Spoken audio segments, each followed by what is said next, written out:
bisa mengikuti segala proses yang akan saya sampaikan. Saya di sini bukan lebih tahu, tapi saya juga pengen belajar, ya.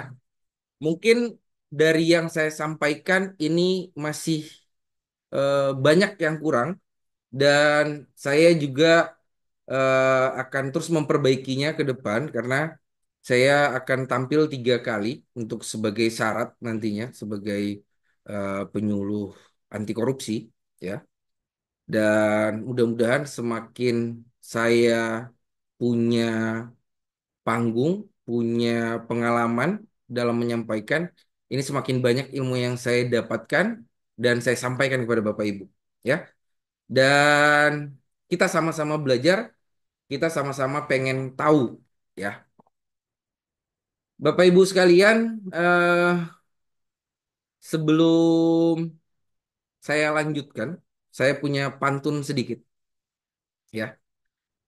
Mencatat materi dengan ballpoint. Cakep. Mana cakepnya ini? Kayaknya termute semua ini, ya.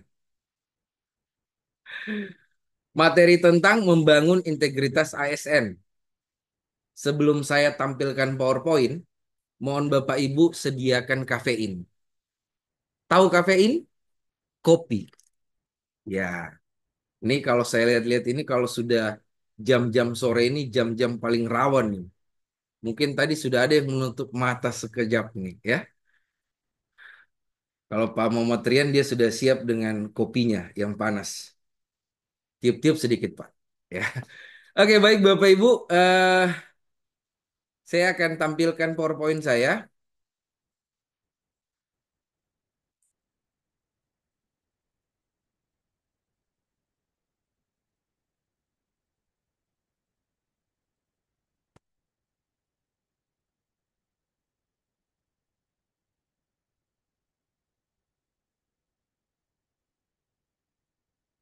Oke. Materi pada sore hari ini adalah membangun integritas ASN. Ya.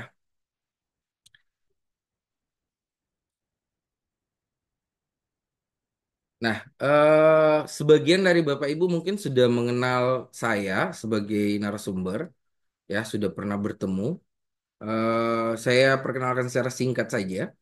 Nama saya Arhan Firdaus, SIP. Saya bekerja di BPSDM Provinsi Sulawesi Tengah dengan jabatan analis sumber daya manusia, eh, aparatur ahli muda, ya. Kemudian sudah berkeluarga, punya 4 orang jagoan dan putri, ya. Jagoan saya cuma satu, putri saya ada 3, ya. Mudah-mudahan bisa nambah lagi supaya menjadi kesebelasan nantinya. Saya pengen latih anak-anak saya menjadi kesebelasan juga, ya. Banyak anak banyak rezeki, jangan mengeluh. Kemudian nomor WA saya sudah tertera di bawah. Kalau di grup T2 itu sudah ada, sudah jelas itu pasti, ya. Itu grup paling horor se-Indonesia itu, ya. Nah, Bapak Ibu, eh, sebelum kita lanjut kepada materi, ayo kita ketahui kemampuan awal kita terkait dengan materi integritas. Bapak Ibu sudah punya handphone semua kan? Ada handphonenya? Bisa di-scan barcode-nya. Waktu pengerjaannya adalah 10 menit, Bapak Ibu. Waktu pengerjaannya 10 menit dengan 10 soal. Silahkan di-scan barcode-nya.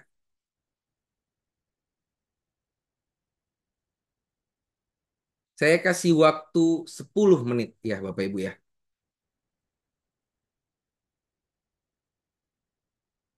Mulai dari sekarang. Silahkan dikerjakan 10 soal dalam waktu 10 menit. Silahkan di-scan barcode-nya.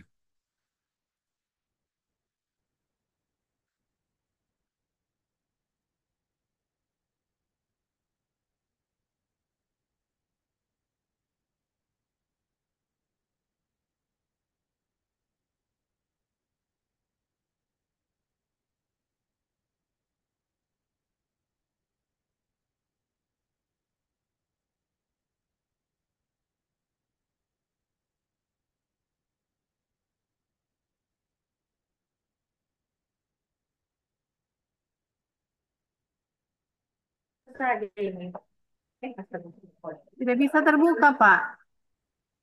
Tidak bisa terbuka kita punya ini. Dia bisa terbuka. Iya, Pak.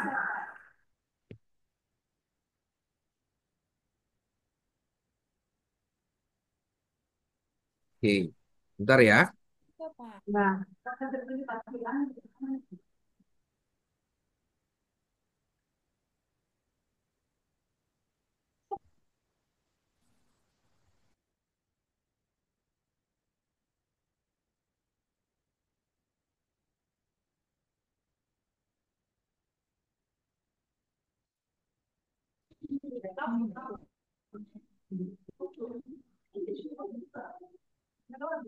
Tak begini, Pak. Tidak mau dia. Oke, sebentar ya. Saya kasih ininya saja. eh Linknya ya.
Silakan dicoba kembali Bapak Ibu.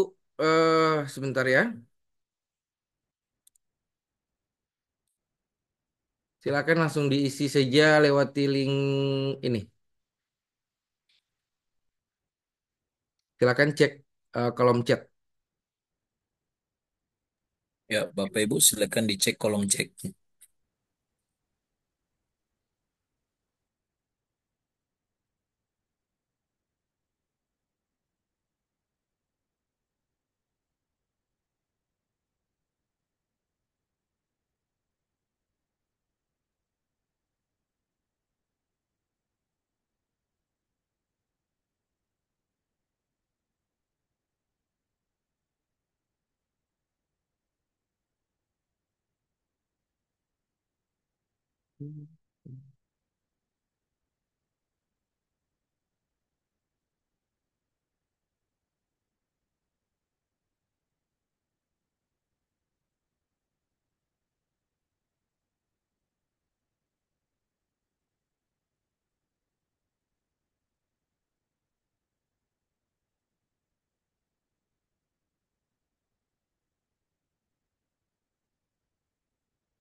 Waktu pengerjaan 10 menit ya.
Oke, sudah selesai semuanya Bapak Ibu?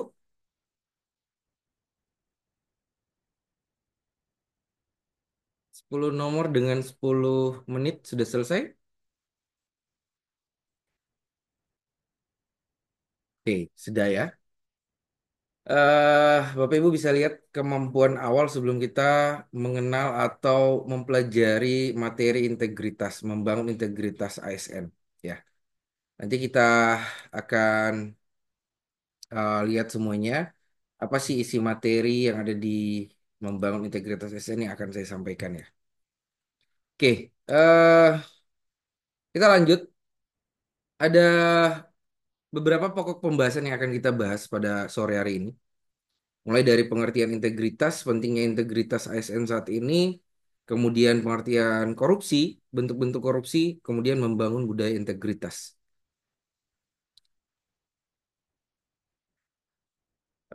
Yang pertama, saya sampaikan dulu visi dan misi Gubernur Sulawesi Tengah, ya, di mana visinya berani mewujudkan Sulawesi Tengah maju dan berkelanjutan.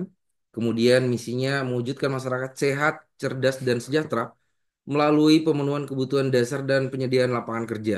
Kemudian ada mewujudkan masyarakat bahagia produktif melalui peningkatan ekonomi berbasis potensi unggulan daerah dan pemberdayaan ekonomi kerakyatan yang berkeadilan. Kemudian ada mewujudkan pembangunan berbasis lingkungan dan tata ruang yang berkelanjutan berorientasi pada konektivitas antara wilayah dan antar sektor dan meningkatkan tata kelola pemerintahan bersih, inovatif, kolaboratif yang berdasarkan nilai religius dan kearifan lokal. Oke, kemudian kita lanjut Bapak Ibu. Apa sih pengertian integritas? Ini menurut Permenpan RB nomor 38 tahun 2017 tentang standar kompetensi jabatan ASN. Integritas adalah kata yang berasal dari bahasa Latin yaitu integer, yang artinya utuh dan lengkap. Nah, bagaimana dengan pendapat Bapak Ibu mengenai integritas? Coba definisikan Bapak Ibu, apa sih yang Bapak Ibu ketahui terkait dengan integritas? Silakan buka mic-nya dan berbicara Bapak Ibu.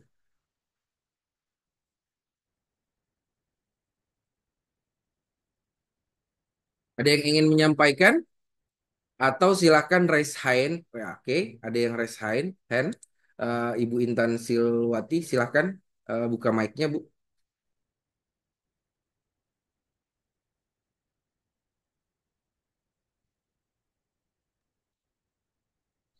Oke, baik. Terima kasih Pak atas kesempatan yang telah diberikan kepada saya. Jadi di sini saya mau menyampaikan bahwa menurut saya integritas itu adalah suatu keselarasan antara perkataan dan perbuatan. Namun bukan berarti perkataan yang buruk dengan perbuatan yang buruk, tetapi di sini merujuk pada hal-hal yang positif, yaitu apa yang kita katakan baik, kemudian kita kerjakan juga adalah hal yang baik. Mungkin itu saja Pak. Terima kasih. Baik, terima kasih. Kemudian ada Ibu Saryanti. Silakan Ibu Saryanti. Ya, terima kasih Pak atas kesempatannya. Jadi jawaban saya sama dengan Ibu yang tadi. Jadi menurut saya integritas itu adalah perkataan dan tindakan kita itu selaras sama ya. Jadi jangan maksudnya ketika kita berkata A, tindakan kita itu harus A. Jangan perkataan kita A, tindakan kita B, C sampai Z. Misalnya seperti jadi harus selaras. Terima kasih Pak, itu saja. Oke. Terima kasih Bu Saryanti. Kemudian ada Pak Arifudin. Silakan Pak Arifudin.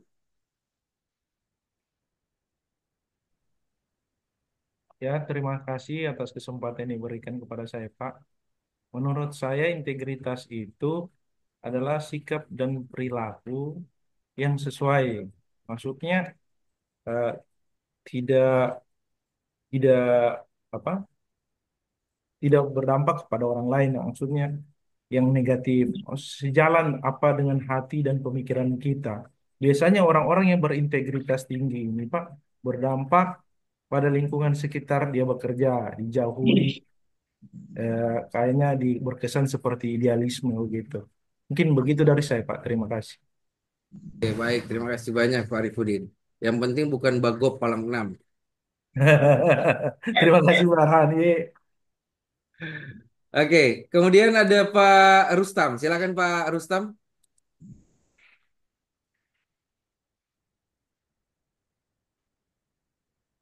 Diaktifkan mic-nya dulu Pak Rustam.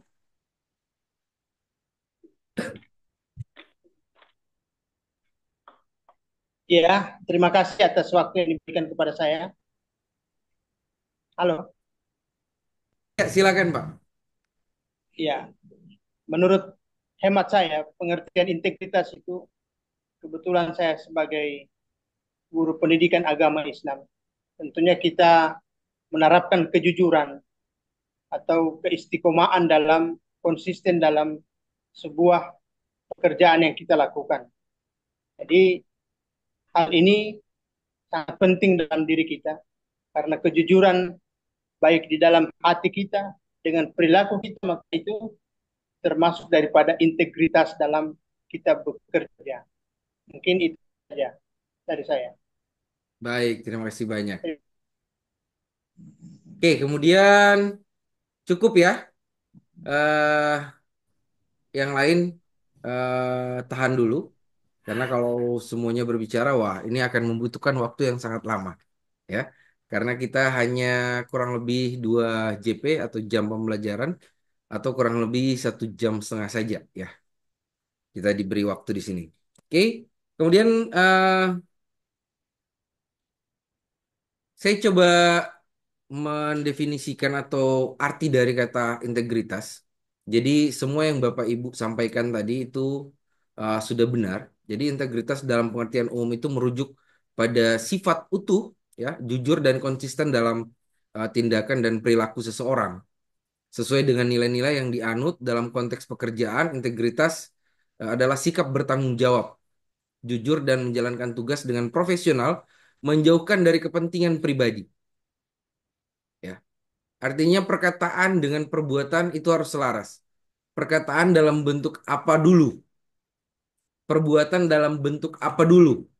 Ya, intinya merujuk pada sifat yang jujur dan konsisten dalam mengambil sebuah tindakan ataupun sebuah perkataan. Kita lanjut Bapak Ibu, ya. Integritas memiliki aspek yang penting, eh, antara lain adalah kesatuan yang utuh. Integritas mencerminkan kesatuan yang utuh baik dalam pemikiran, perkataan, dan tindakan seseorang yang berintegritas bertindak sesuai dengan apa yang diucapkan dan tidak menyembunyikan nilai-nilai yang dianut. Ya. Kemudian di dalamnya ada kejujuran. Ini merupakan inti dari integritas, di mana seseorang selalu berkata dan bertindak sesuai dengan kebenaran tanpa adanya penipuan atau kecurangan. Kemudian konsisten atau konsistensi, ya. Seseorang yang berintegritas konsisten dalam perilaku dan tindakan sehari-hari, sesuai dengan nilai-nilai yang dianut di tempat kerjanya, masyarakat atau pribadi. Kemudian ada rasa tanggung jawab di dalamnya, di mana integritas ini mencakup tanggung jawab di mana seseorang bertanggung jawab atas tindakan dan konsekuensinya, serta berusaha memberikan hasil terbaik. Kemudian ada profesionalisme.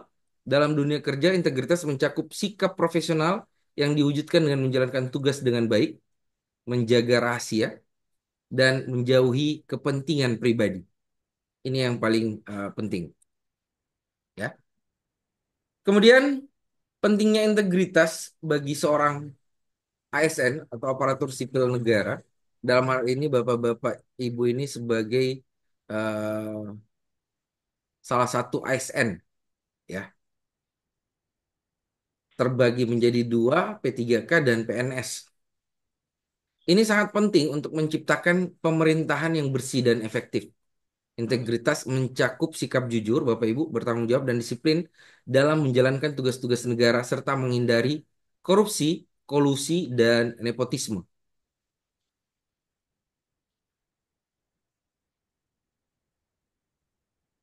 Pentingnya integritas bagi ASN, yang pertama adalah menjalankan tugas sesuai hukum dan etika.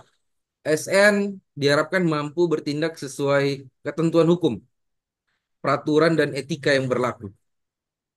Kemudian ada menjaga rahasia atau menjaga kepercayaan publik. Integritas ASN membangun kepercayaan masyarakat terhadap pemerintah. Jadi tugas Bapak Ibu ini adalah memberikan pelayanan publik. Jadi harus menjaga kepercayaan publik. Jangan merusak kepercayaan publik atau mencoreng nama baik instansi ataupun pemerintah. Ya. Kemudian mencegah korupsi. Integritas menjadi dasar untuk mencegah korupsi dan penyalahgunaan wewenang.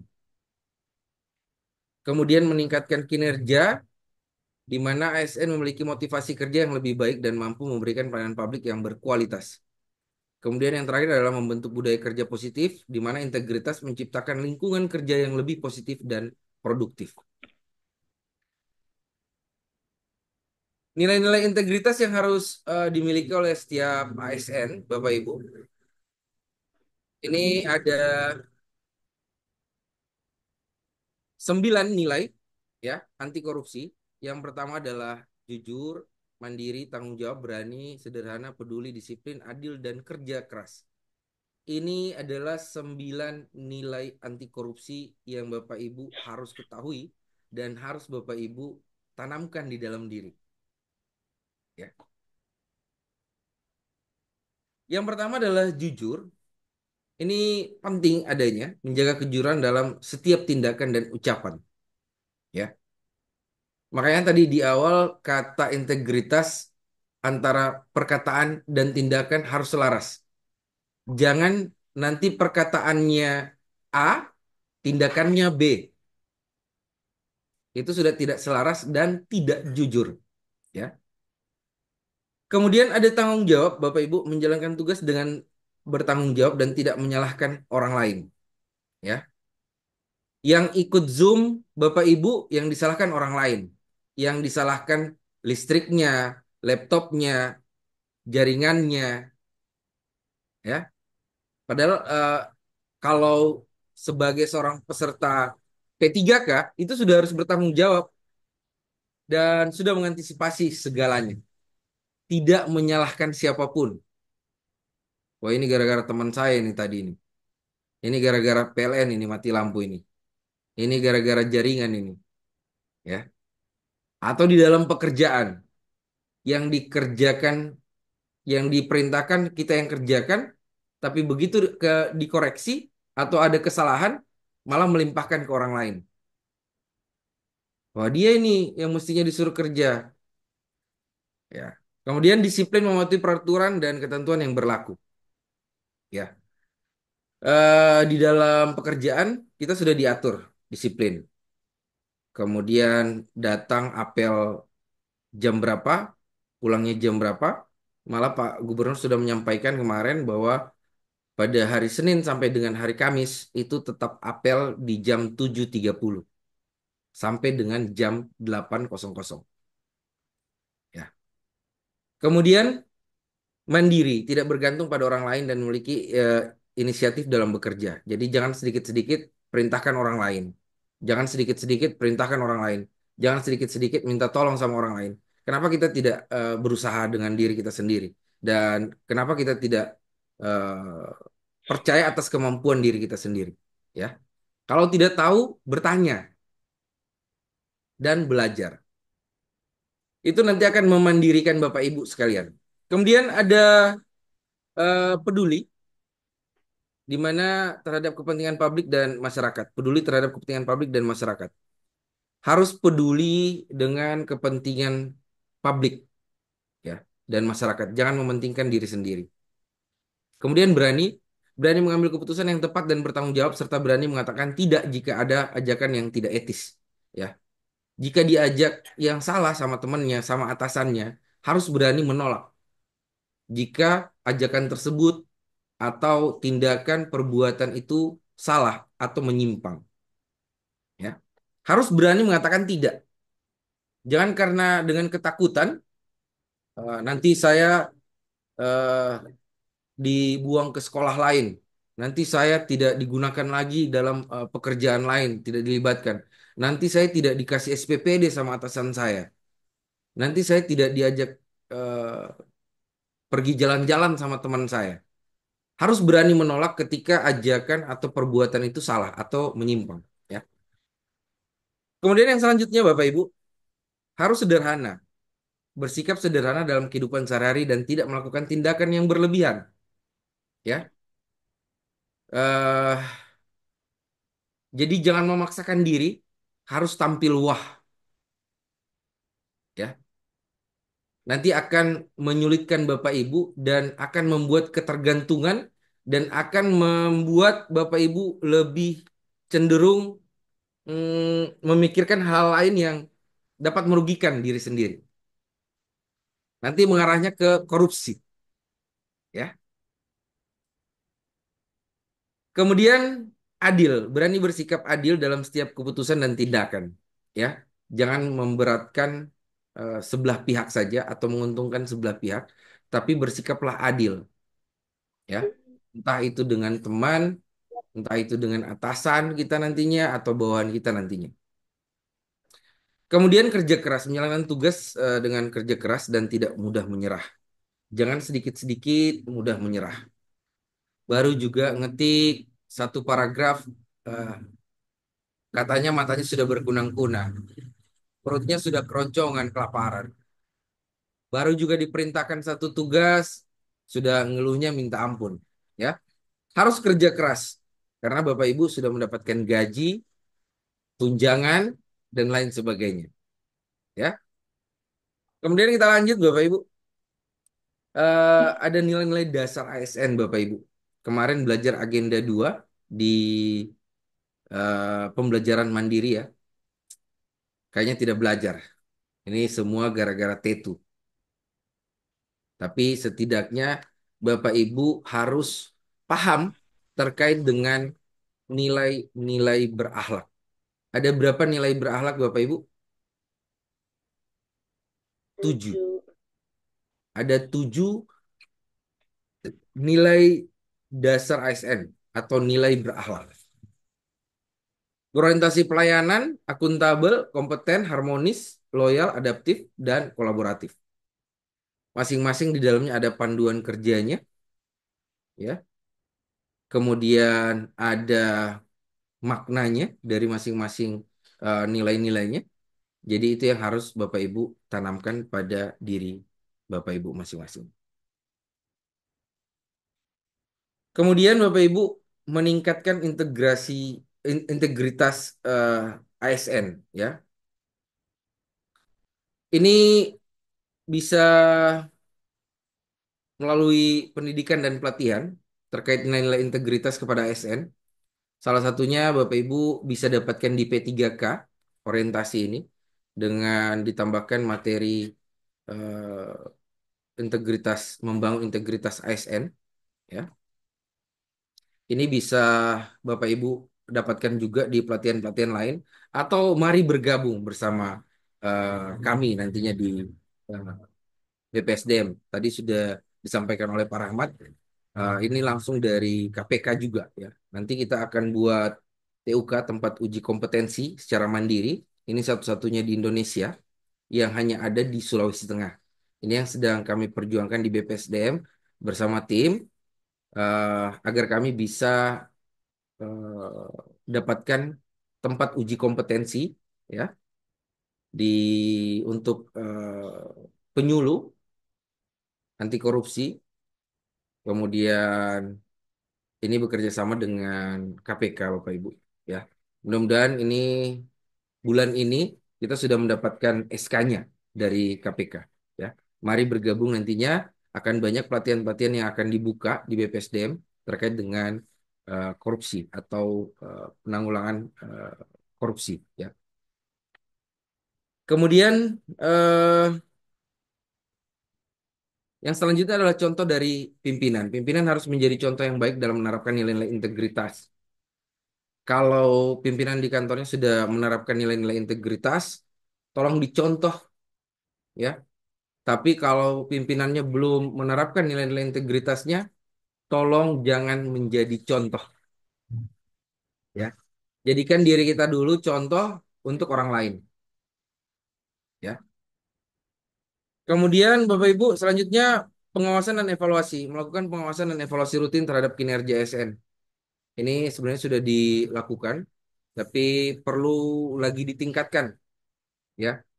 Ini untuk pengawasan dan evaluasi bukan hanya di lingkup pemerintahan Sulawesi Tengah saja, tapi mulai dari subbidang, bidang, kemudian dinas, kemudian lingkup instansi Sulawesi Tengah, ya. Kemudian penegakan hukum secara tegas terhadap pelanggaran integritas. Ini yang harus sama-sama kita perbaiki, kemudian sama-sama mudah-mudahan nanti penegakan hukum ini di Indonesia ini bisa semakin baik, ya, untuk pelanggar atau pelanggaran-pelanggaran yang dilakukan terhadap integritas, Bapak Ibu. Nanti kita akan lihat contoh-contoh kasus di mana sebenarnya ini masih banyak merugikan negara, ya. Hukum kita harus ditegakkan secara adil, ya, dan secara tegas untuk menindak para pelanggar integritas ini. Kemudian pembentukan agen integritas ini mengembangkan agen-agen integritas yang dapat menyebarkan nilai-nilai anti korupsi. Nah, salah satunya adalah penyuluh anti korupsi. Ini adalah salah satu tindak penanganan atau tindak pencegahan memberantas korupsi yang ada di Indonesia ini. Kemudian bisa juga menggunakan teknologi. Nantinya ada pemanfaatan teknologi untuk meningkatkan transparansi dan akuntabilitas. Nah, sekarang sistem kita di perkantoran itu semuanya sudah by system. ya, mulai dari pelaporan, mulai dari kinerja dan lain sebagainya. Itu sudah by system. Bahkan absensi pun sudah by system penerapannya. Nah, ini sebenarnya untuk tingkat pencegahan korupsi ke depannya, ya, di mana eh, bersifat transparan, tidak lagi ditutup-tutupi.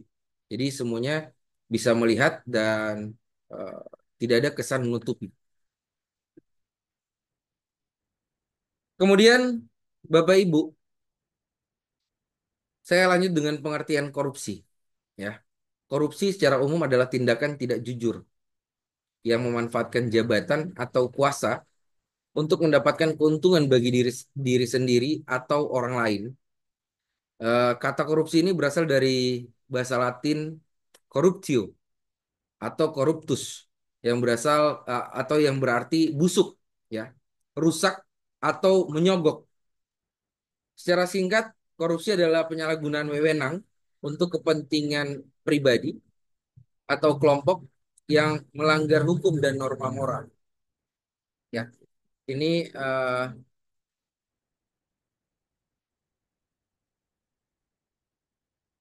oke. Ada pertanyaan di kolom chat, nanti saya tanyakan atau nanti bisa bertanya setelah saya selesai menjelaskan, ya. Biar tidak terpotong saya menjelaskan. Kita lanjut Bapak Ibu. Nah, Bapak Ibu bisa lihat ini adalah indeks persepsi korupsi tahun 2024 atau biasa disingkat dengan IPK, ya. Indeks persepsi korupsi tahun 2024. Ini ada peningkatan, ya. Ada peningkatan eh, skor, ya. Semakin rendah, eh, sebentar.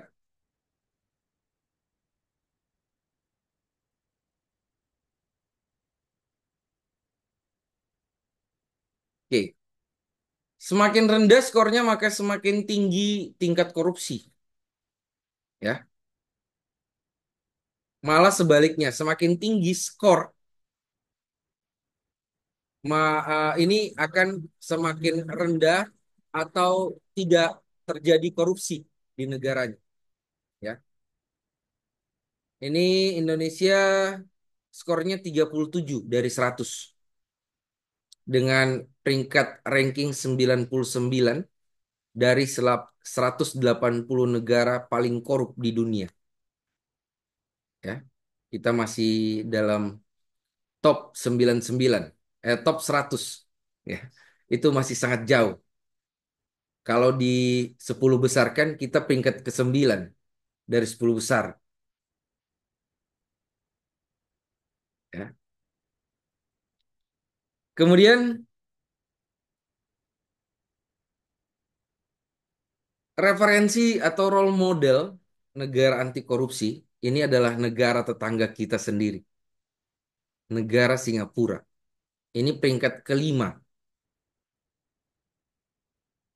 IPAK-nya atau IPAK, indeks persepsi anti korupsi, ya. Ini peringkat kelima dan tertinggi di negara Asia. Tergambar dari kualitas pembangunan fisiknya itu jauh melebihi Indonesia. Dalam daftar itu Singapura berada di urutan kelima dari 10 negara paling tidak korup di dunia tahun 2023 dengan skor indeks persepsi korupsinya 83 atau IPK-nya, ya. Kemudian eh,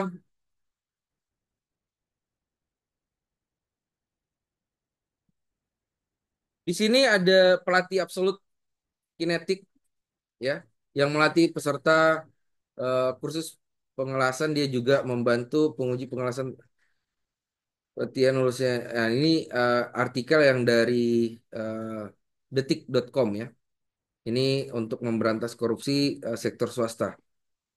Ini kalau kita lihat role model kita ini negara tetangga, ya.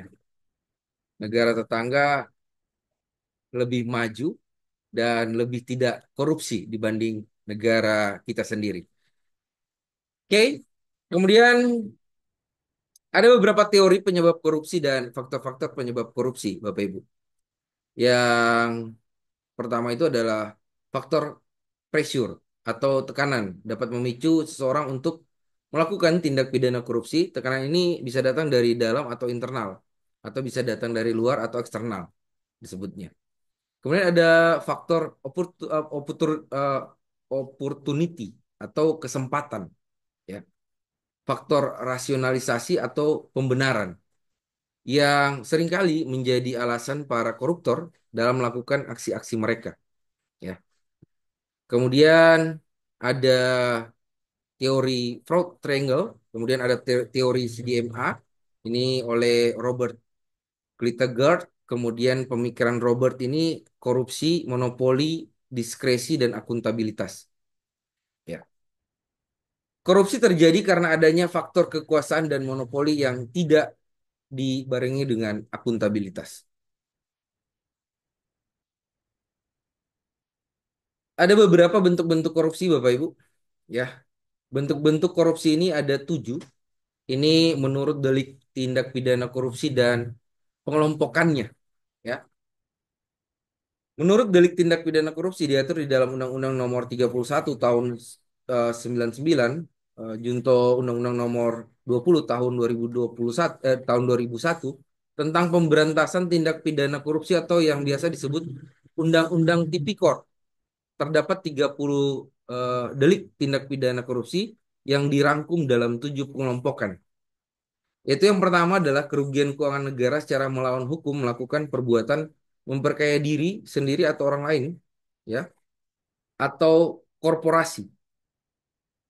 Kemudian ada suap menyuap, yang ketiga adalah penggelapan dalam jabatan, yang keempat adalah pemerasan, dan yang kelima adalah perbuatan curang. 6, benturan kepentingan dalam pengadaan, dan yang terakhir adalah gratifikasi, Bapak Ibu. Ya, jadi ada 7 pengelompokan, ya, bentuk dalam tindak pidana korupsi. Ya.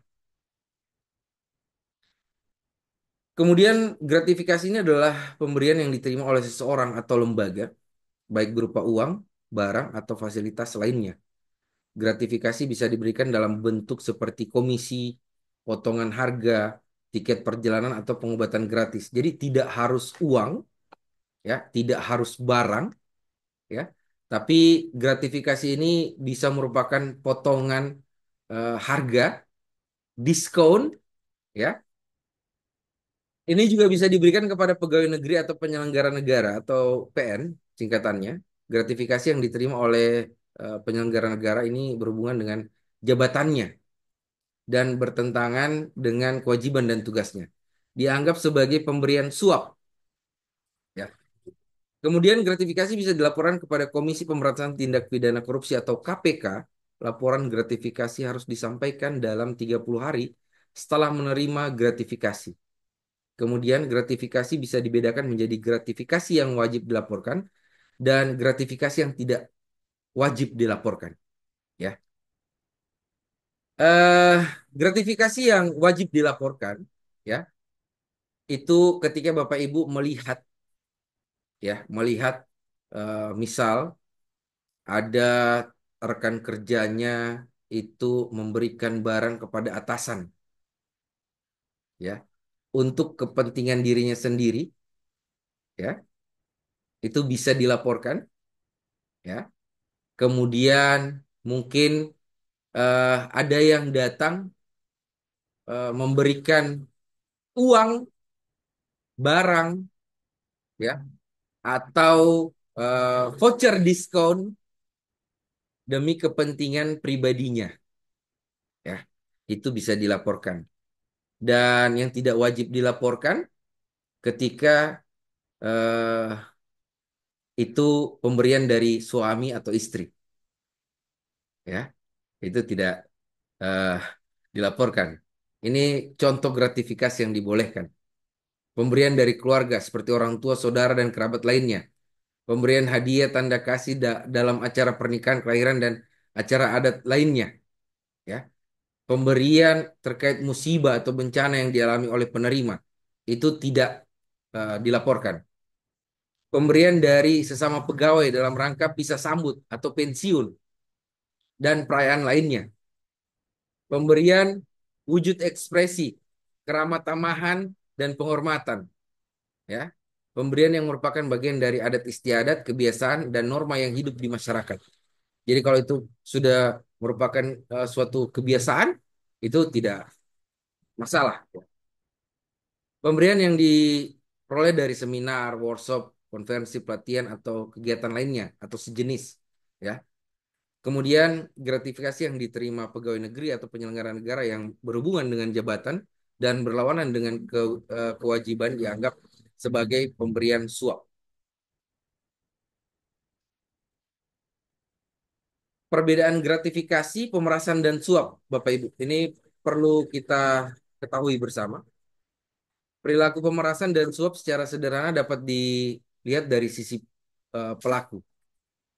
Kalau suap terjadi jika pengguna jasa secara aktif menawarkan imbalan kepada petugas layanan dengan maksud agar urusannya lebih cepat walau melanggar prosedur sebaliknya. Nah, ini yang biasa kita kenal dengan ordal. Mau urus STNK, malas mengantri, ya kan? Lewat jalur belakang. Dikasih dengan uang rokoknya. Ini disuap, tidak melalui jalur, ya kan? Ada temannya, keluarganya yang mungkin ada di rumah sakit, ya. Dia mau cari kamar. Menurut catatan, kamarnya sudah full. Maka diberikanlah suap. Minta tolong dulu saya, kasihan. Cari akan dulu saya kamar. Itu merupakan suap, ya. Itu melanggar prosedur.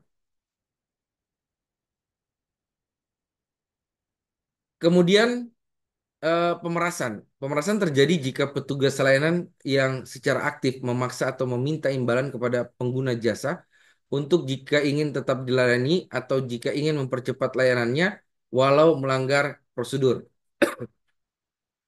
Nah, ini pemerasan ini namanya. Pemerasan yang dilakukan oleh petugas. Ya. Terjadi jika petugas layanan yang secara aktif memaksa. Jadi ini saat ini terjadi di puskesmas, ya. Jam puskesmas itu sampai jam berapa ya? Biasa jam 4 ya. Nah, sebelum jam 4 dia sudah tutup layanannya atau loketnya. Ya, ketika pasien datang mau dilayani harus bayar uang lebih. Ada yang begitu di sini? Ada? Masih ada DPT itu di meja, 4 mika. Orang datang mau beli, dia bilang sudah habis. Kalau mau beli 1 mika 10.000. Padahal DP harga 5.000. Nah, itu bentuk pemerasan itu sebenarnya. Ya, menaikkan harga atau memaksa harga, ya, supaya dia nantinya akan dilayani. Mungkin termasuk juga yang mematok harga, ya. Nah, itu bentuk pemerasan. Kemudian suap dan pemerasan akan terjadi jika terjadi transaksi atau meeting of meet antara kedua belah pihak. Ya. Gratifikasi terjadi jika pihak pengguna layanan memberikan sesuatu kepada pemberi layanan. Dalam hal ini pegawai negeri, ya, tanpa adanya penawaran atau transaksi apapun, pemberian ini terkena tanpa maksud apa-apa. Namun di balik itu gratifikasi diberikan untuk mengunggah hati petugas layanan agar di kemudian hari tujuan pengguna jasa dapat dimudahkan. Ya, bisa saja dia bilang eh, tidak apa-apa, ini ikhlas. Ya, ini tattoo buat Bapak 2 mika, ya kan? Tapi suatu saat dia mengharapkan di dalam dirinya, jangan sampai nilaiku dapat 60, kasih memang saya 100. Ya, ada juga yang terlanjur ikhlas 5.000, dia mau dapat nilai 100. Itu bukan gratifikasi lagi. Itu kita doakan dia supaya kembali ke jalan yang benar. Ya. Kemudian eh,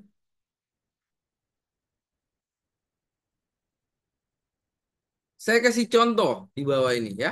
Adi memberikan hadiah berupa baju batik kepada wali kelasnya ketika menerima kenaikan kelas. Meskipun Adi sebelumnya telah dinyatakan naik kelas ke kelas 9 dari kelas 8. Nah, perilaku di atas merupakan kategori apa Bapak Ibu? Ada yang bisa jawab? Perilaku di atas menunjukkan perilaku apa? Ada yang bisa jawab Bapak Ibu?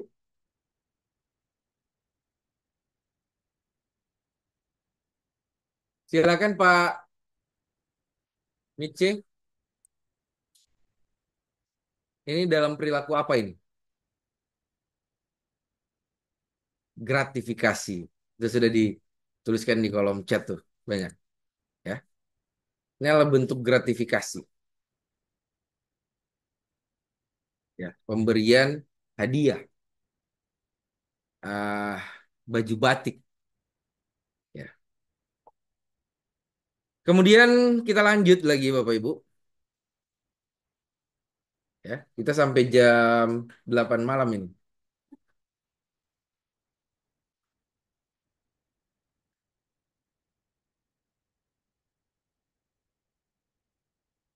Gratifikasi sebagai bentuk penghormatan penghargaan.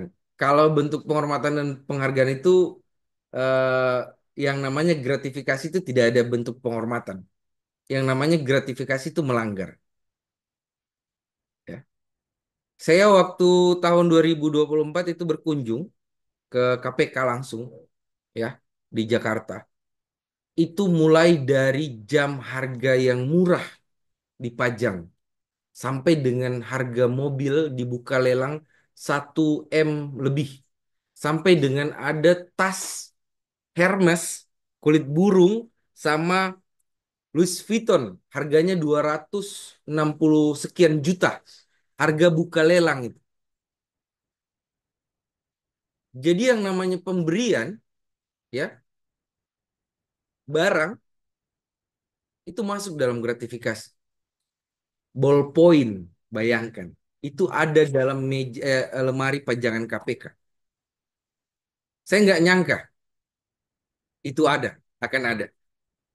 Ya, mulai dari harga kain yang paling murah sampai yang paling mahal. Itu ada di lemari KPK. Dipamerkan langsung. Bayangkan. Jadi tidak ada bentuk penghormatan dan penghargaan. Jadi ini ibu-ibu waspada ini, ibu-ibu guru ini. Bapak-bapak guru ini. Ada muridnya kasih dia jilbab, toh? Ada muridnya yang kasih dia apapun tanpa sebab. Itu mungkin ada sesuatu di lain, eh, ada udang di balik batu, ya.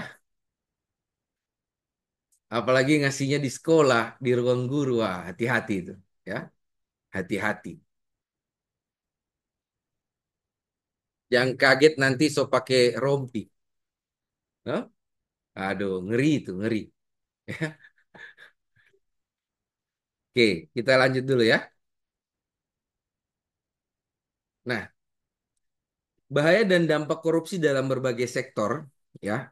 Sektor ekonomi, sebagian kasus tidak tindak pidana korupsi merugikan keuangan negara.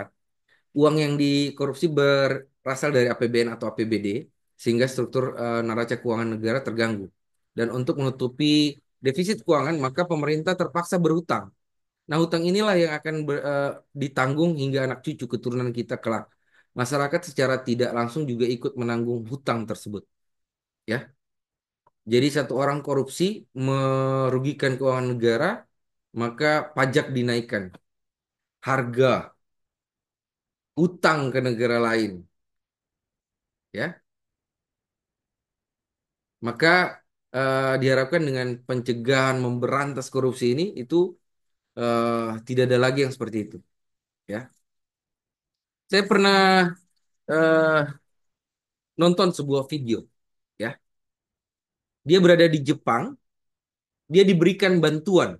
Dia hanya warga negara asing yang tinggal di Jepang. Karena Jepang menaikkan harga beras, ya, pada waktu itu menaikkan harga beras, kemudian menaikkan harga minyak, ya, kalau saya tidak salah, waktu nonton videonya itu, maka diberikan kompensasi satu orang 10 juta. Satu orang 10 juta selama 2 kali atas dasar kenaikan harga tersebut. Bagusnya ya, kalau negara-negara maju dan negara-negara yang tidak korupsi. Dinaikkan harga BBM-nya, dinaikkan harga berasnya, kita dapat bantuan 10 juta 2 kali, berarti 20 juta. Di Indonesia, sudah orang lain yang korupsi, naik harga barang, gajinya kita tetap itu-itu saja. Sudah mulai bah, ibu-ibu. Hmm, hmm. Nah, sudah mulai merasakan dunia pekerjaan ini.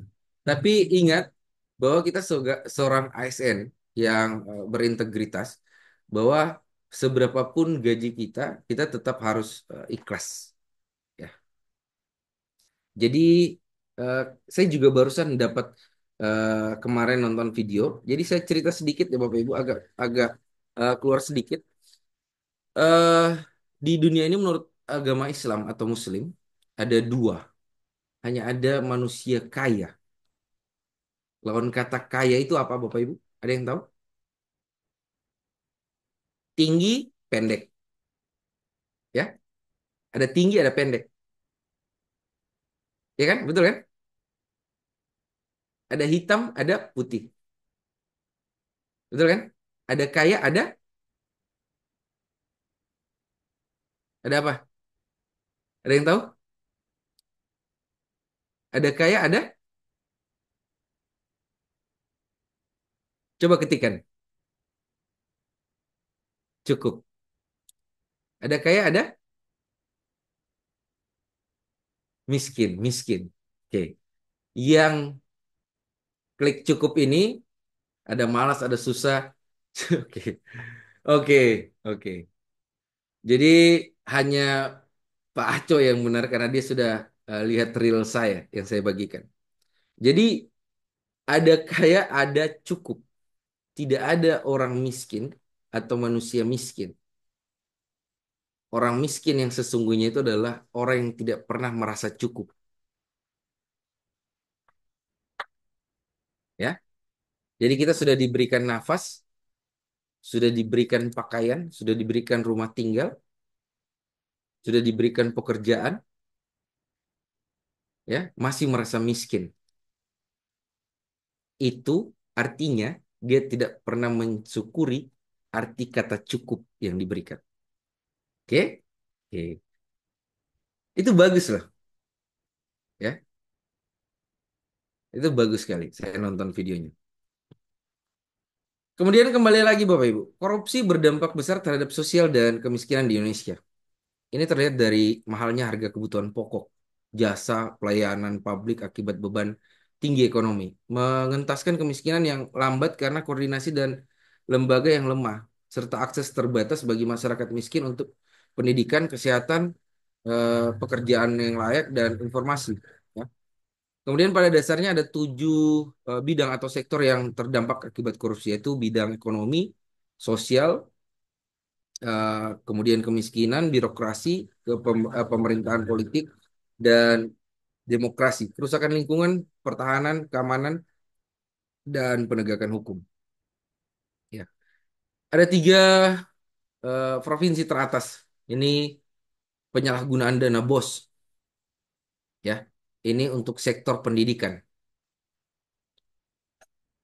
Bentuk penyalahgunaannya ini sangat banyak, Bapak Ibu. Ya, di 3 provinsi teratas yang penyalahgunaan dana bos itu antara lain adalah Kalimantan Tengah, Papua, dan Sumatera Utara. Ini adalah 3 teratas ya dalam penyalahgunaan dana bos di tahun sebelumnya. Kita lanjut lagi, Bapak Ibu. Kemudian ada strategi ya yang bisa kita lakukan untuk memberantas korupsi. Ini disebut Trisula pemberantasan korupsi. Ya. Yang pertama adalah strategi penindakan. Ini menyasar kepada peristiwa hukum yang secara aktual telah memenuhi unsur tindak pidana korupsi sesuai dengan undang-undang. Strategi tindak hanya mengganjar hukuman penjara dan denda bagi para pelaku korupsi, tapi juga memberikan efek jera bagi para pelaku korupsi. Diharapkan dapat memberikan efek takut untuk mencoba korupsi. Jadi korupsi ini jika melanggar ini dikembalikan uang korupsinya, ya, plus denda, plus penyitaan aset, ya. Kalau dibilang itu dimiskinkan kembali dari nol. Tapi apakah berlaku bagi orang-orang tertentu, ya? Makanya ada tadi 7 yang saya sampaikan, salah satunya adalah hukum ditegakkan. Ya. Kemudian yang kedua, strategi pencegahan ini perbaikan sistem untuk menutup celah-celah korupsi, meliputi penyusunan peraturan perundangan, pengambilan sistem, pengembangan sistem, pelaporan tindak korupsi, kemudian whistleblowing sistem serta yang ini harus digalakan adalah monitoring Center of Prevention atau MCP, ya. Kemudian ada strategi pendidikan, Bapak Ibu, kampanye dan edukasi untuk menyamakan pemahaman dan persepsi masyarakat tentang tindak pidana korupsi, bahwa korupsi berdampak buruk dan harus diperangi bersama. Contoh dalam strateginya adalah terbitnya eh, Permenristek Dikti nomor 33 tahun 2019 tentang kewajiban penyelenggaraan pendidikan anti korupsi PAK di perguruan tinggi, ya, atau biasa disebut penyuluh anti korupsi di perguruan tinggi. Selain itu adalah jalur pelatihan pelopor pelopor sebagai penyuluh anti korupsi. Nah, ini Bapak Ibu yang ingin bergabung yang sudah tadi disampaikan sejak awal oleh Pak Rahmat, ya. Kemudian eh, ada beberapa kasus besar korupsi di tahun 2024, ya. Salah satunya ini korupsi timah dengan kerugian kurang lebih 300 triliun, ya. Kasus tindak pidana korupsi pada tata niaga komoditi timah wilayah izin usaha pertambangan IUPT Timah Tbk tahun 2015 sampai 2022. Ini oleh Kejaksaan Agung menjadi skandal korupsi terbesar di tanah air, ya.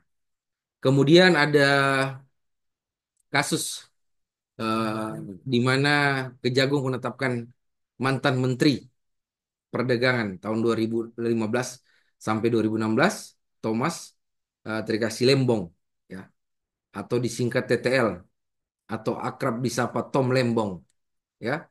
Ini sebagai tersangka perkara dugaan tindak pidana korupsi terkait impor gula di Kementerian Perdagangan atau Kemendak yang ditaksir merugikan negara sampai dengan 400 miliar, ya. Ini kalau dibelikan kerupuk ini tak tutup palu ini. Eh? Atau ditukar uang koin ini. Kala-kala konsernya apa kemarin itu? NDX itu. Oh, luar biasa. Saya hanya lihat postingan-postingannya orang, saya geleng-geleng kepala itu. Sampai naik-naik di atas pohon. So, kurang kerjaan apa dia itu kesian. Ya. Kemudian, apalagi kalau dibelikan teh itu, Muhammad. Kenyang satu kota Palu. 400 miliar. Bagaimana dengan yang 300 triliun? Uh, ya.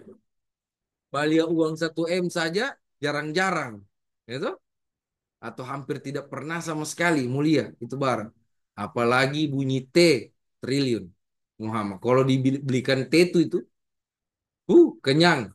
Satu Sulawesi Tengah. Berapa? 13 kabupaten kota kenyang. 13 kabupaten kota. Satu orang kasih 10 mika. Kan ada apa itu? Kenyang kan ada ente itu. Tidak habis satu mika taruh di kulkas. Makan besok. Sayang, teh itu tidak bisa dikasih panas, hanya bisa dikasih dingin. Jangan ketawa. Oke, kemudian ada kasus ketiga, ya. Ini hanya sebagian kasus-kasus yang besar, ya. Banyak sekali kasus yang sudah ditangani baik KPK ataupun kepolisian.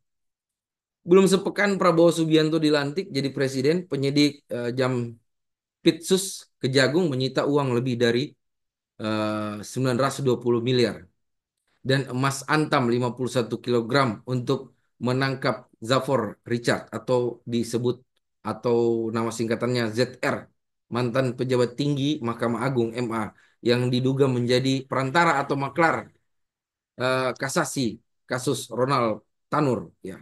Ini 51 kilo ini. Ini kalau dilemparkan kepala ini bukan cuman pica, keluar tetu, bukan keluar darah, keluar tetu. 51 kilo, bro. Harga emas 1 gram sekarang sudah 1.800.000 sekian. Nandasa, ya. Tapi jangan sampai kita dengan adanya seperti itu, jangan sampai kita punya niat-niat buruk, ya, Bapak Ibu, apalagi sampai menjurus ke arah korupsi. Nah, ini adalah referensi role model individu anti korupsi, ya. Ini karena orientasi P3K ini dilaksanakan di Sulawesi Tengah, maka diangkatlah sosok role model anti korupsi yang merupakan sosok putra Sulawesi Tengah atau biasa dipanggil Baharudin Lopa. Ini Jaksa Agung 2001, ya. Eh kata beliau, saya ingin bertanya kepada Jaksa Agung, sudahkah diteliti betul-betul pemberkasan kasus Soeharto itu? Ya, itu kata beliau. Apakah saksi-saksinya sudah cukup dan memberi keterangan yang berarti? Sudah adakah barang bukti yang diajukan? Sudah adakah dilakukan penyitaan sementara terhadapnya? Ini tulis Lopa yang termuat dalam buku Kompas dengan judul Kejahatan Korupsi dan Penegakan Hukum 2001. Ya. Kendati kapal akan karam, ya, tegakkan hukum dan keadilan, jangan eh, tak menegakkan hukum dan jangan demi menegakkan hukum. Jadi itu kata beliau. Ini sumber dari Cakrawala, ya. Kemudian kita lanjut Bapak Ibu. Ini yang terakhir adalah membangun budaya integritas. Ya. Ada strategi pembangunan integritas, ya. Ada 3 strategis pembangunan integritas. Yang pertama adalah kepemimpinan birokrasi. Ini memperkuat kepemimpinan, ya, di mana pimpinan-pimpinan yang sudah ditempatkan di posisi itu betul-betul pimpinan yang berintegritas tinggi, ya. Kemudian membentuk agen perubahan. Yang selanjutnya adalah munculnya role model, menjadi contoh buat para generasi-generasi berikutnya, ya. Kemudian yang kedua ada sinergitas kelembagaan. Ini mensinergikan pembangunan sinergitas individu ASN dengan integritas organisasi. Jadi diselaraskan. Kemudian ada membangun sistem. Jangan masih pakai eh, cara-cara manual, ya. Kalau sistemnya bermasalah, dipikirkan maintenance dan lainnya. Jangan kayak kemarin sistem sewajarnya bermasalah, baru disampaikan sudah pulih, sudah bawa WA lagi jam 2 malam, jam 1 malam. Kenapa saya punya belum tertanda tangan? Bukan saya kasihan yang tanda tangan. Kalau mau tanda tangan nanti saya tanda tangan akan. Hah? Hmm. So dibilang pantau secara berkala, baru juga sistem kasihan pulih. Oh Tuhan, ampuni dia, ya, kembalikan dia ke jalan yang benar. Yang ketiga, ya, penguatan kapasitas ASN. Ini melalui knowledge sharing. Kemudian ada mentoring, coaching, dan konsultasi. Kemudian ada reward, ya, sistem reward. Yang selanjutnya adalah eh, ketika Bapak Ibu eh, ingin mengimplementasikan, ya, di mana Bapak Ibu yang pertama sudah mengetahui, merasakan, dan melakukan. Ini dilakukan secara bertahap. Pemahaman Bapak Ibu bisa melalui video, broadcast, internet, email, buletin, selebaran, dan poster. Ya, ini pemahaman. Nah, ketika Bapak Ibu sudah sadar, punya kesadaran, Bapak Ibu mulailah mengikuti seminar online, arahan pimpinan, mengikuti dialog, mengirimkan email, menerima email, kemudian ada buletin, selebaran, dan poster. Kemudian ketika Bapak Ibu sudah penerimaan, di situ sudah membentuk blok-blok komunitas, diskusi formal dengan pimpinan, berbagai informasi, ya, muncul pertanyaan dan jawaban, kemudian arahan pimpinannya seperti apa, kemudian punya cita-cita pribadi. Nah, ketika Bapak Ibu sudah merasa memiliki, ya, muncullah sebuah gagasan-gagasan, mulailah berbagi informasi, kemudian mulailah mendapatkan reward, ya, mulailah membangun jejaring. Kemudian ada lokakarya di situ, ada beda kasus, kemudian eh, desain ada desain-desain permainan. Nah, ini adalah bentuk-bentuk kegiatannya. Kemudian Bapak Ibu bisa mengimplementasikan semuanya, ya, ke kehidupan Bapak Ibu. Kayak Bapak Ibu, setelah mengatui semua yang sudah saya sampaikan, silakan Bapak Ibu mengisi post-test kembali, ya. Silakan di-scan eh, barcode-nya, ya, untuk menuju ke link post-test. Bapak Ibu mungkin tadi mendapatkan nilai-nilai yang eh, kurang karena Bapak Ibu sudah mendapatkan informasi, pembelajaran. Nanti Bapak Ibu bisa ikut post-testnya lagi, ya.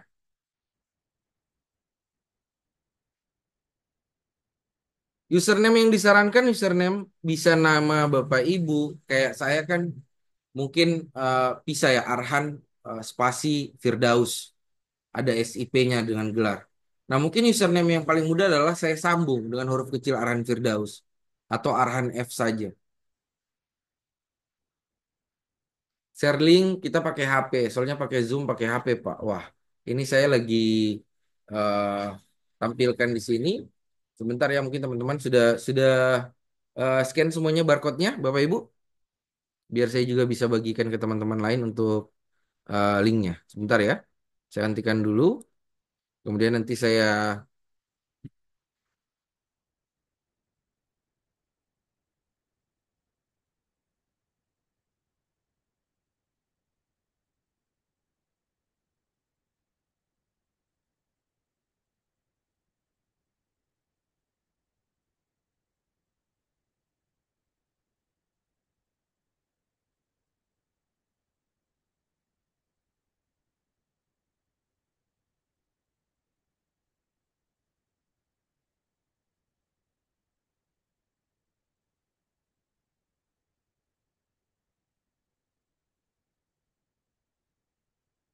Nah, itu linknya ya.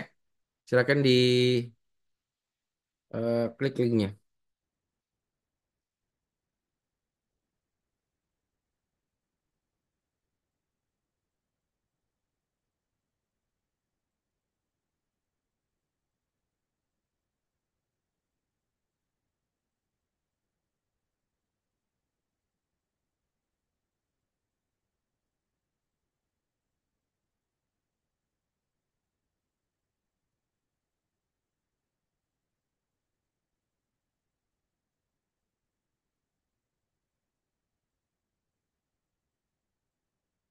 Ini waktu pengerjaannya 10 menit ya Bapak Ibu. Silakan diisi. Pak Arhan tidak muncul gambar di layarku. Saya cuma mendengar dari tadi. Wah, ada suara tidak ada gambar. Biasanya ada gambar tidak ada suara. Ini kesalahannya siapa ini? Bapak Ibu semuanya dari tadi muncul saya punya gambar kan? Dengan saya punya suara kan? Nah ini.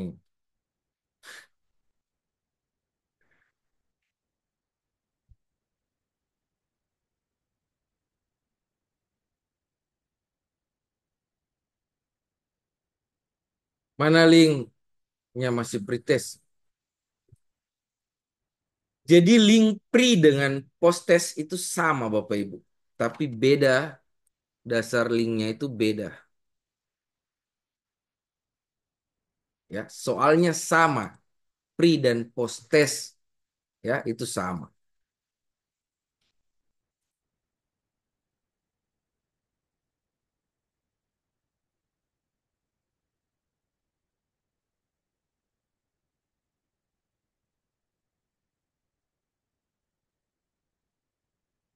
Judulnya mungkin pretest.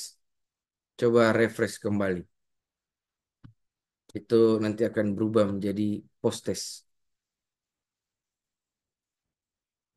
Pak, saya sudah ikut yang pertama dapat nilai 90. Apa perlu diulang lagi, Pak? Silakan diulang. Pre dengan post testnya itu beda, tapi soalnya sama.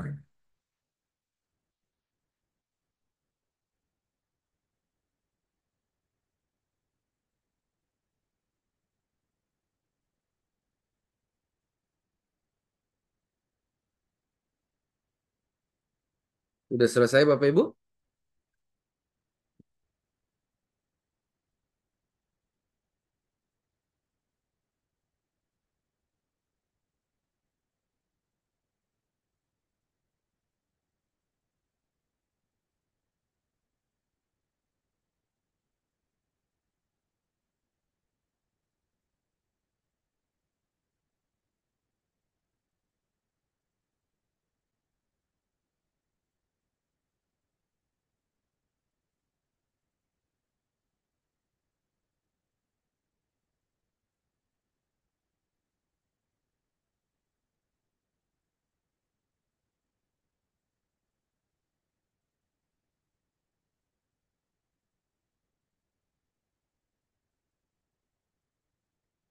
Belum muncul linknya di grup.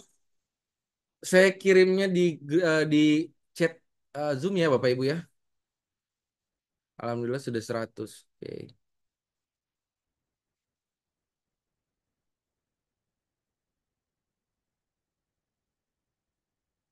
Saya kirim lagi di kolom chat Zoom ya. Tuh.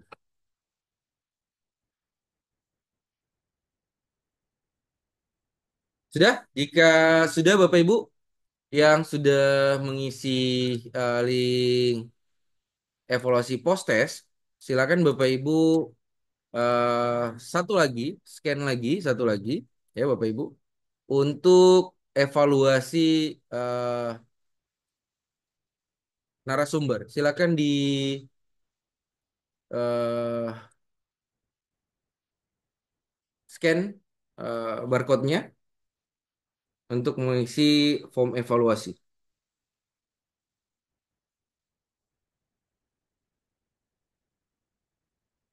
Ini saya mengakui bahwa banteng saya masih banyak sekali kekurangan karena saya bikinnya hanya setengah harian, nggak sampai setengah hari, mungkin hanya 3 jaman, ya. Nanti kalau mau link materi ini dan ini juga akan terus saya perbarui, nanti saya bagikan, ya. Eh, saya bagikan ke Pak Aco. Nantinya Pak Aco yang akan meneruskan ke grup Bapak Ibu semuanya, ya. Link dari bantayan saya. Ini silakan di-scan Bapak Ibu untuk evaluasinya. Kemudian saya sekali lagi saya coba kirimkan eh, link evaluasi ini ya, narasumber.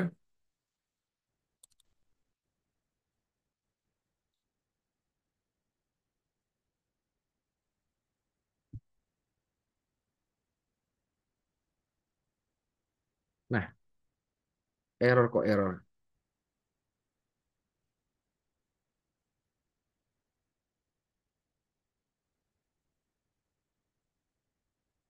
Ini ya untuk evaluasi narasumber Bapak Ibu.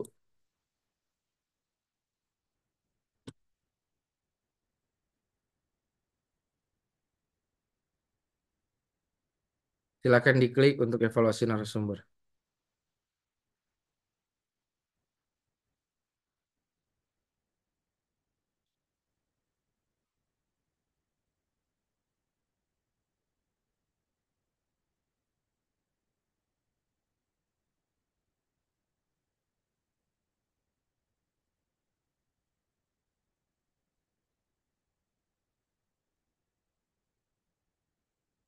Untuk link evaluasi narasumber sudah saya bagikan ya Bapak Ibu, tolong diisi evaluasinya.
Oke Bapak Ibu semua ya, sudah mengisi semuanya.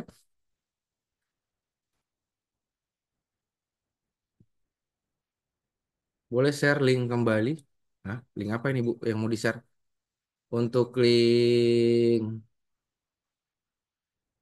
bentar.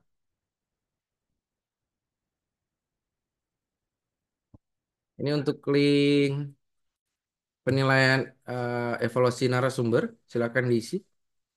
Kemudian,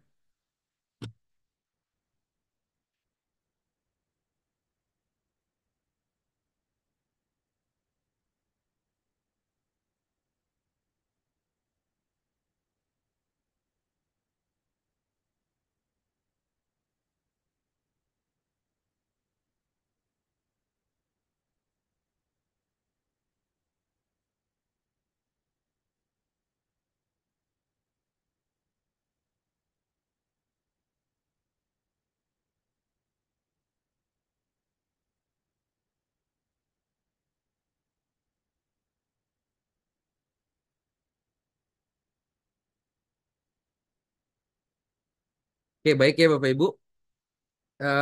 Terima kasih sudah mengikuti materi membangun integritas ASN, dan ini sudah di penghujung materi. Mudah-mudahan Bapak Ibu sudah bisa mendapatkan gambaran, bisa mendapatkan manfaat dari apa yang sudah saya sampaikan. Dan jangan lupa jika ingin bergabung menjadi eh, penyuluh anti korupsi nantinya yang akan dibuka kegiatannya di BPSDM nantinya. Mudah-mudahan sudah terbentuk nanti TUK Mandiri oleh BPSDM. Ini pertama kali pertama untuk instansi pemerintah dan satu-satunya di Indonesia. Nah, sebelum saya menutup dan mengembalikan kepada host, saya pantun sedikit, pantun penutup ya. Mentari mulai tenggelam, mata mulai terpejam. Saya menutup presentasi ini dengan salam. Wassalamualaikum warahmatullahi wabarakatuh. Terima kasih banyak Bapak Ibu semuanya. Mudah-mudahan tetap sehat semuanya dan bisa selesai eh, orientasi P3K-nya. Untuk itu saya kembalikan pada host Pak Rahman, silakan. Ya, baik. Terima kasih Pak Arhan atas materinya pada sore hari ini. Ya, jadi saya konfirmasi nih, minta maaf sebelumnya menggantikan host karena beliau lagi kurang sehat. Jadi karena waktu sudah mau maghrib, oh ada yang raise hand ya? Atau bagaimana ini? Ada yang ditanyakan Pak Zainuddin mungkin? Pak Zainuddin ada raise hand.